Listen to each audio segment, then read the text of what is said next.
नवरात्रीसाठी काही स्पेशल शिकायचं आहे का? तर हा महिना काहीतरी स्पेशल घेऊन येणार आहे। तर तुम्ही माझ्या चॅनलला यासाठी लाईक, शेअर आणि सबस्क्राईब करू शकता। तर काय स्पेशल वर घेऊन येणार आहे?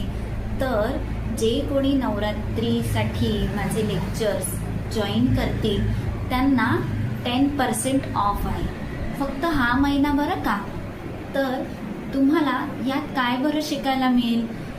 जे काही नवरात्री स्पेशल आहे, म्हणजे देवीचे ब्लाऊजचे वर्क किंवा ब्लाऊजचं वरती केलेलं पेंटिंग, हे सगळं तुम्ही ह्यामध्ये शिकू शकता। पण फक्त एकच महिन्यासाठी ही ऑफर आहे बरं का। तर लवकरात लवकर माझ्या चॅनलला लाईक, शेअर आणि सबस्क्राईब करा आणि माझा नंबर डिस्क्रिप्शन बॉक्समध्ये दिलेला आहे।